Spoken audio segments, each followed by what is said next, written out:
আসসালামু আলাইকুম প্রিয় শিক্ষার্থীরা, তোমরা যারা এই ভিডিওটি দেখতে আসছো, আমি জানি যে তোমাদের সামনে পরীক্ষা। হ্যাঁ, তোমাদের পরীক্ষা না হলে তোমরা কিন্তু এই ভিডিওটি দেখতে আসতে না।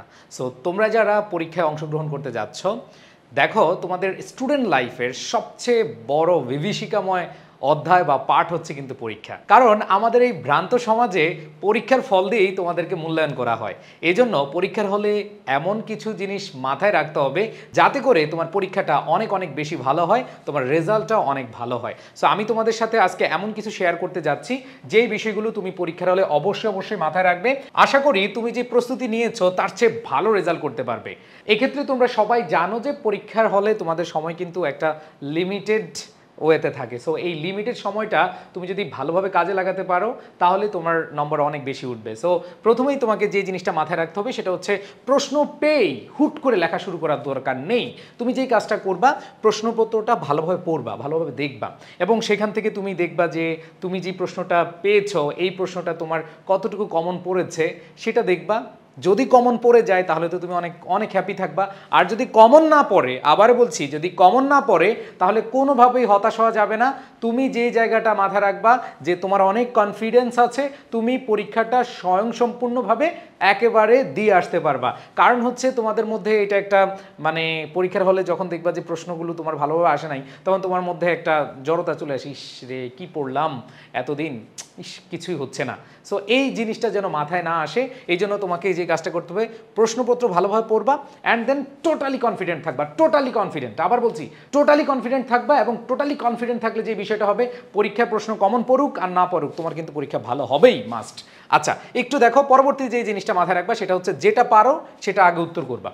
আমাদের যে জিনিসটা একটু ভুল কনসেপ্ট আমাদের ভেতরে থাকে সেটা হচ্ছে আমরা অনেকে চিন্তা করি যে 1 নম্বর প্রশ্ন, 2 নম্বর প্রশ্ন, 3 নম্বর প্রশ্ন এগুলো মনে সিরিয়ালে দিলে আমাদের ভালো হয়। কিন্তু উত্তর লেখার সময় এই জিনিসগুলো কিন্তু শিক্ষকরা দেখে না যে তুমি 1 নম্বর প্রশ্নের উত্তর দিয়ে শুরু করেছো নাকি 2 নম্বর প্রশ্নের উত্তর দিয়ে শুরু করেছো, সেটা কোনো ফ্যাক্ট না।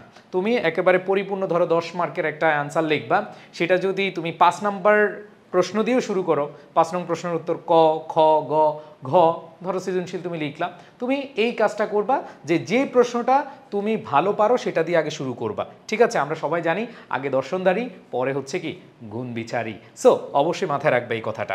এবং এর পরের যে বিষয়টা সেটা হচ্ছে পরিষ্কার হাতের লেখা। দেখো, প্রত্যেকটা টিচার যখন তোমাদের উত্তরপত্র তারা দেখতে বসে, তখন কিন্তু তাদের চোখ পড়ে কোথায়? তোমাদের লেখায়। তোমার হাতের লেখা যদি সুন্দর হয় উনি কিন্তু ইমপ্রেস হয়, আর ইমপ্রেস হলে অবশ্যই নাম্বার বেশি হবে। এখন কথা হচ্ছে তোমরা অনেকেই ডিমোটিভেট হয়ে যাচ্ছ, ভাইয়া আমার হাতের লেখা তো সুন্দর না। আরে বোকারা, সুন্দর হাতের লেখা বলতে এটা বোঝাচ্ছি না। সুন্দর হাতের লেখা মানে হচ্ছে পরিষ্কার হাতের লেখা।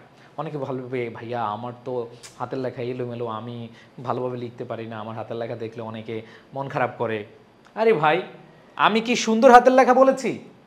না, সুন্দরভাবে পরিষ্কার করে লিখে আসতে হবে। তোমার হাতের লেখা একটু খারাপ হতেই পারে, বাট তুমি যদি ইনফরমেটিভ এবং তুমি প্রাসঙ্গিক লেখা লিখে আসো এবং পরিষ্কারভাবে লিখে আসো, তাহলে কিন্তু তোমার এই জায়গাটা নম্বর বেশি পাবে। ওভার রাইটিং করা যাবে না, এগুলো মাথায় রাখবা। ঠিক আছে? আচ্ছা, এরপরে দেখো, কখনো কিছু ছেড়ে আসবে না। এই জিনিসটা আমি আমার স্টুডেন্ট লাইফ থেকে যেটা শিখে আসছি। আরে ভাই, প্রশ্ন পারি আর না পারি আমি কিন্তু লিখে দিয়ে আসছি। সো এই কারণে কিন্তু এ প্লাসগুলো পেয়ে আসছি। আরে ভাই, পরীক্ষার হলে কি সব প্রশ্ন কমন পড়ে? সব প্রশ্ন কমন পড়ে না। সো ভাইয়া আপুরা, তোমাদের কাছে আমার একটা আহ্বান থাকবে তোমাদের বড় ভাই হিসেবে, সেটা হচ্ছে কোনোভাবে প্রশ্নের উত্তর ছেড়ে আসবে না। যতটুকু পারো, ধরো কাছাকাছি একটু তুমি জানো সেটাও তুমি কাছাকাছি লিখে আসবা। ঠিক আছে? বাট ছেড়ে দিয়ে আসবা না। ঠিক আছে? আর লাস্ট যে বিষয়টা আমি তোমাদের বলবো, লুজ শিট। আচ্ছা, পরীক্ষার হলে দেখবা অনেক বন্ধু বান্ধব খালি লুজ শিট নিচ্ছে। মনে রাখবা, তুমি অতিরিক্ত উত্তরপত্র নিয়ে তুমি লিখলা, এতেই যে তোমার নম্বর বেশি হবে এরকম না। অল্প কিছু জায়গায় হয়তো ইম্প্যাক্ট পড়ে, বিশেষ করে রচনা লেখার সময় বাংলা দ্বিতীয় পত্রে, এখানে লুজ শিটের একটা ব্যাপার আছে। বাট কিছু কিছু জায়গা বা কিছু কিছু পেপারে কিন্তু আমাদের কোনোভাবে লুজ শিটের প্রয়োজন হয় না। এখন তুমি দেখলা যে তোমার বন্ধু, ইস হাই রে, একটার পর একটা লুজ নিচ্ছে, তুমিও ধুমধাম ধরো 1 পেজে 3 লাইন লিখলা, 4 লাইন লিখে এরপর লুজ নিয়ে দৌড়াতে গেলা। অনেকে একটা ভাব দেখাবে পরীক্ষার হলে, দেখো এরকম হয়, ইস লুজটা নিতে পারলে আমার বন্ধুরা আমার দিকে তাকাবে, আমি একটু লুজটা নেই। ভাইয়া, এই ভাবের জন্য তুমি কিন্তু তোমার পরীক্ষায় কম নম্বর পেতে পারো। সো অতিরিক্ত লুজ শিট নিবা এরকম জিনিস মাথায় নেওয়ার দরকার নেই। তুমি যদি সুন্দরভাবে উপস্থাপন করার পরে খাতায় সবগুলো লিখার পরে তোমার লুজ শিট লাগে, সেটা অবশ্যই তুমি কি করবা, লিখে দিয়ে আসবা সুন্দরভাবে লুজ শিট নিয়ে। বাট এইখানে অন্যের দেখা দেখিতে কোনোভাবে তোমার ইমপ্রেশন নষ্ট করা যাবে না এই জায়গায়, ঠিক আছে? সো এই কয়েকটা জিনিস তুমি পরীক্ষার হলে ভালোভাবে যদি মাথায় রাখো তাহলে তোমার পরীক্ষাটা ভালো হবে। সো তোমাদের পরীক্ষার জন্য শুভকামনা রইল। আমি অল্প কিছু পরামর্শ দেওয়ার জন্য তোমাদের কাছে এসেছি। আরেকটা পরামর্শ দিই, সেটা হচ্ছে তোমরা যারা এইচএসসি পরীক্ষার্থী, এইচএসসির সময় দেখা যাচ্ছে অনেক প্রতিষ্ঠান যে তোমরা অ্যাডমিশনে ভর্তি হও, অ্যাডমিশনে ভর্তি হতে হবে, এখনই ভর্তি হয়ে যাও, এখনও ডিসকাউন্ট, অনলাইন কোর্সগুলোতে এরকম হয়। সো তোমরা অনেক দিন ধরে আমার সাথে ক্লাস করো, বিশেষ করে তোমরা যারা এসএসসি পরীক্ষার্থী আছো। সো আমি একটা পরামর্শ দিচ্ছি, এই ক্ষেত্রে আপাতত পরীক্ষা দাও, তবে ভর্তি হতে পারো, কিন্তু কোনো অনলাইন প্ল্যাটফর্মে ক্লাস করা ছাড়া, মোটিভেশন দেখে, চাপাবাজি দেখে কেউ ভর্তি হয়েও না। কারণ অনলাইনে প্রচুর ক্লাস আছে, যার ক্লাস ভালো লাগবে, যার কথাগুলো ভালো লাগবে, যার গাইডলাইনগুলো তোমার ভালো লাগবে, তার কাছেই হচ্ছে ভর্তি হবা।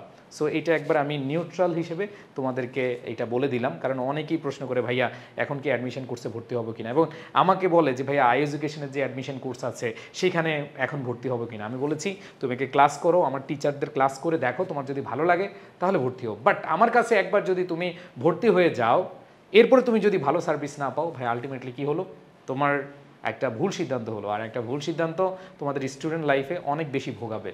সো এটা মাথায় রাখবা, যেই প্রতিষ্ঠানই হোক তুমি আগে যে কাজটা করবা সেটা হচ্ছে গাইডলাইন ভালো লাগে কিনা, পড়ানো ভালো লাগে কিনা, এবং সব কিছু মিলে তাদের রেজাল্ট আছে কিনা, তারা আগে ভালো সার্ভিস দিয়েছে কিনা, সেগুলো খোঁজখবর নিবা। হ্যাঁ, ওকে। সো এটা একটু পরামর্শ দিলাম। আমি আমার হৃদয়ের আঙ্গিনায় যত দোয়া আছে, যত ভালোবাসা আছে, সব কিছু তোমাদের জন্য দিয়ে যাচ্ছি। আমরা ইনশাল্লাহ সাপোর্ট দিয়ে যাব। আমাদের ক্লাসগুলো হচ্ছে, ক্লাসগুলো করবা। সবার প্রতি শুভকামনা জানিয়ে বিদায় নিচ্ছি। আসসালামু আলাইকুম।